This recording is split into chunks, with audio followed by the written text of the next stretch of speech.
Hello friends! So today I'm going to do Book 3, Land of Stories, A Grimm Warning, Chapter 27.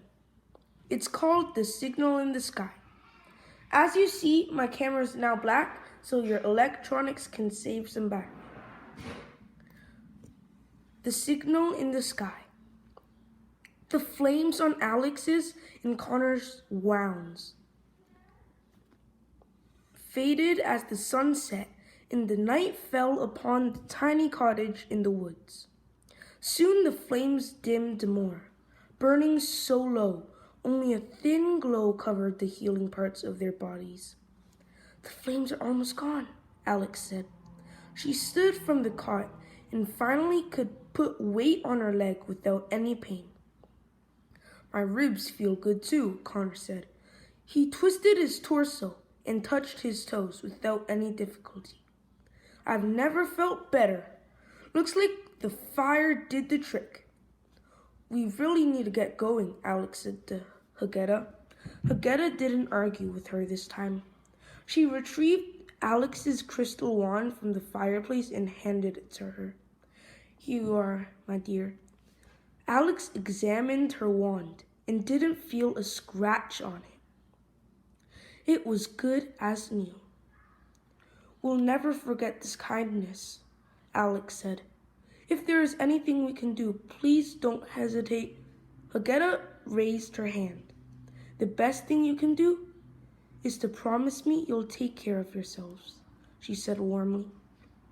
"I don't understand why such heavy burdens have been placed on your young shoulders, but the taller you stand, the less weight you'll feel. Don't ever let anything break your spirit, children.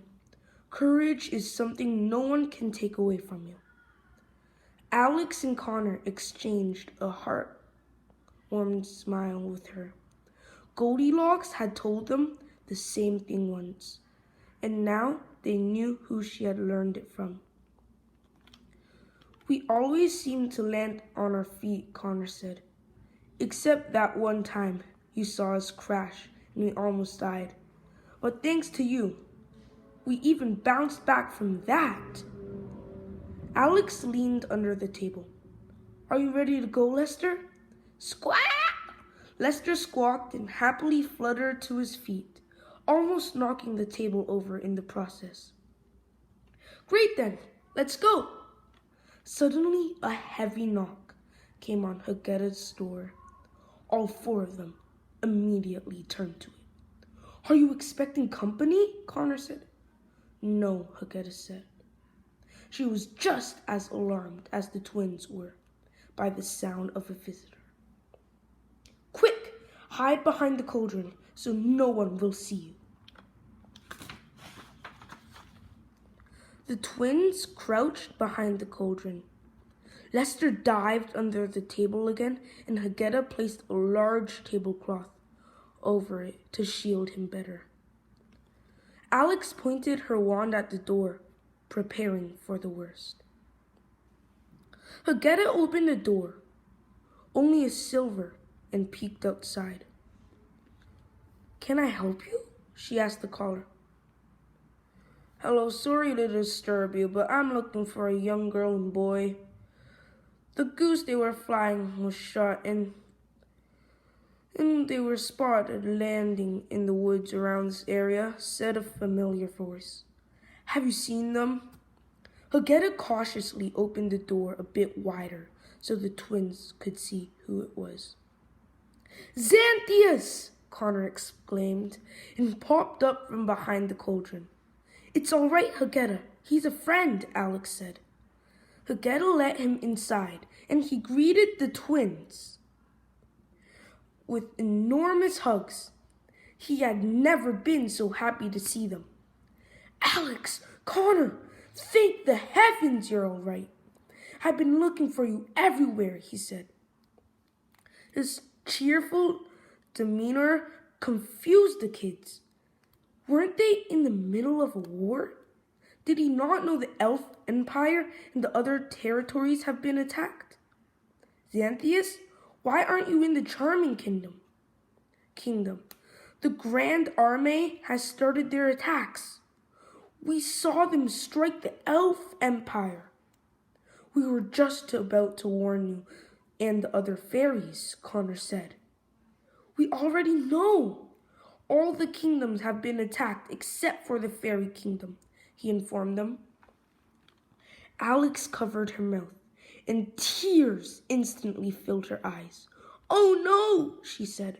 We never expected they would attack all kingdoms at once. We didn't plan for that. I told everyone to split their armies in half. I left everyone outnumbered. Xanthias placed his hands on her shoulders and looked directly into her eyes. Alex, you don't have to be upset. Even with half of the armies in hiding, we still managed to outnumber them. Both of the twins' hearts started racing, but for the first time in a while, they beat in a good way. Was he telling them good news, or were they just imagining? Did you just say you outnumbered the army? Connor asked. But how is that possible? They were double the size of that. A proud smile came to Xanthias' face. It seems both sides made a mistake in counting, he said. They counting the kingdoms' armies after they were divided, and only sent enough soldiers to match those numbers. And it seems we didn't incorporate the forgotten army in our estimates. What forgotten army? Alex asked. Her head was spinning, trying to recall a kingdom or territory they hadn't counted. The citizens! Xanthias exclaimed. I've never seen anything like it. As soon as the Grand Army and their recruited criminals crossed into the Charming Kingdom, all the average civilians left their homes to join the army in the fight. And it didn't just happen in the Charming Kingdom. I've heard word from Skyline, Rosette, Tangerina, and Coral. The same thing happened in the other kingdoms as well.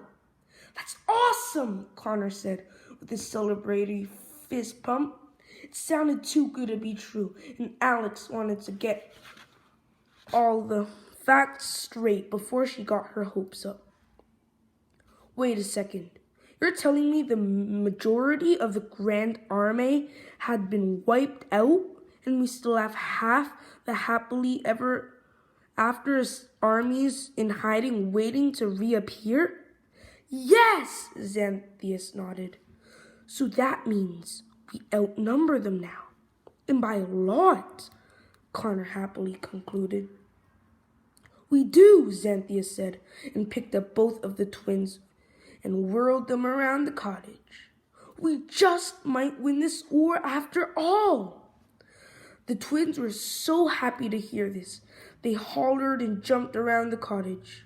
Their celebration was cut short when Alex remembered.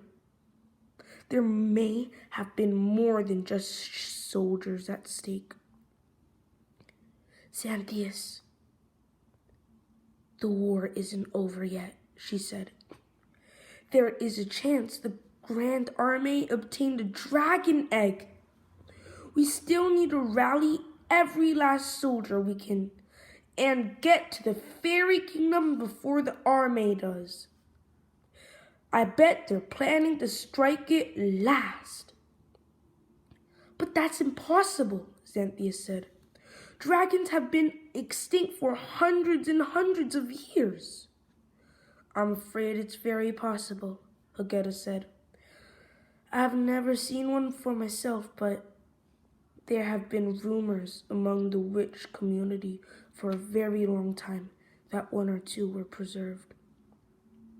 Xanthias sighed, and the flames on his head and shoulders went low as he thought about it. Then let's not waste another minute, he said. Alex, it's time for the signal. Let's get back to the Fairy Kingdom. It should only take the kingdom's armies a day or two to meet us there. That's not good enough, Connor said. We need a way to get all these men to the fairy palace now. As soon as the general hears his units has been defeated, he'll want to strike again. Soon. But you can't get thousands and thousands of men to the same place at one time. There isn't a flying ship or a secret path large enough. Alex went very quiet and thought to herself. It'll have to be a spell, possibly the biggest act of magic ever done in the history of the fairy tale world, she said. The signal has to alert all the soldiers and transport them to the fairy kingdom at the same time. But who or what is that powerful? Connor said. I don't think Grandma or even the Enchantress could pull something like that. Xanthias and Alex looked at each other, but neither of them had an answer or an idea. Alex thought back to her magic lessons with her grandmother. If Alex could just visualize something well enough, she knew she could make it happen. But what could she possibly visualize that could accomplish this? Hageta cleared her throat. If I were you, I would use the night sky as an ally, she said. During times of trouble, most people look to the stars for guidance. It was exactly what Alex needed to hear. Her eyes grew, and she looked up to the cottage ceiling as the idea came to her. She imagined it perfectly, as if she were seeing it projected on the ceiling above her. I know what the spell has to be, she said. I'm going to need her help, but I think it's crazy enough to work. You've never let us down before, Xanthias said. His words were encouraging, and Alex needed encouragement now more than ever. Xanthias, I want you to collect all the fairies stationed throughout the kingdoms and meet us back in the fairy kingdom with me, Alex said. Connor and Lester, you'll come with me.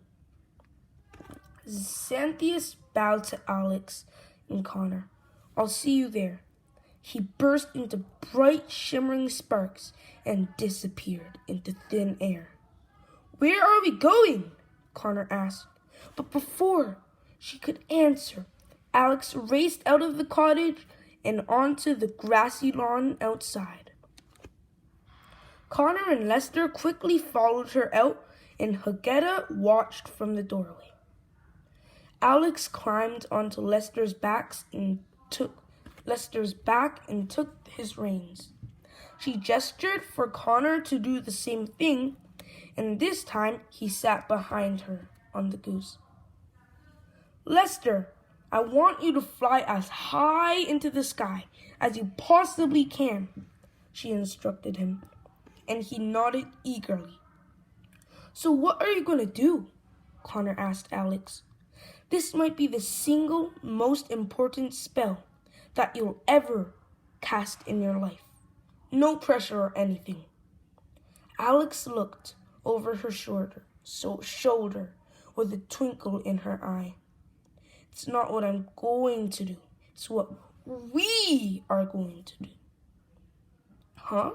What am I supposed to do? Connor said. You'll see, Alex said with a mischievous grin. All right, Lester, let's go. Lester spread his enormous wings and lunged forward. The twins waved back to Hageta as he soared into the sky. Thank you for everything, Hageta, Connor called behind them. Best of luck, children, she said and waved them off. They flew so high into the night sky, Hageta's cottage disappeared from view. All they could see was a sea of trees that stretched into the distance for miles around. Lester tirelessly flapped his wings until the air became too thin and he couldn't fly any higher. "This is good, boy," Alex said, and raised her wand over her head. "Connor, hold my wand with me. You're helping me do this." "Me? I don't know how to do magic." "Yes, you do," Alex assured him. "You're just as capable as me. You just have to believe it. No matter how much you deny it, there is just as much in your blood, much magic in your blood as there is in mine. Grandma taught me that the key to magic is having confidence. And with your help, I know we can make this spell work." Connor was hesitant. "Okay, but if this doesn't work, it's not my fault." "I know it will," Alex said. "Just believe you can do this. And hold on, we're about to go very fast." Connor reluctantly grabbed the end of his sister's wand and they raised it together. The worlds appeared to go in slow motion as they raised the wand above their heads. The twins could feel magic rush through their bodies into the wand in their hands. Not only did they feel it surging from inside them, they also felt it traveling through the air around them. It was as if they were summoning all the magic in the world to help them cast this spell. The twins pointed the wand into the sky directly ahead of them, and a gigantic blast of white light erupted from the tip and surrounded them. Like a cannonball, they shot through the air and headed toward the fairy kingdom. Alex and Connor had turned themselves and Lester into a shooting star that bolted across the sky faster than anything has traveled before. It was so bright, everyone and everything in the kingdoms below stared up at it in bewilderment. Upon seeing it, every soldier of the happily ever after assembly armies, on duty or in hiding, turned into his or her own spear of light and instantly shot through the sky to join the twins.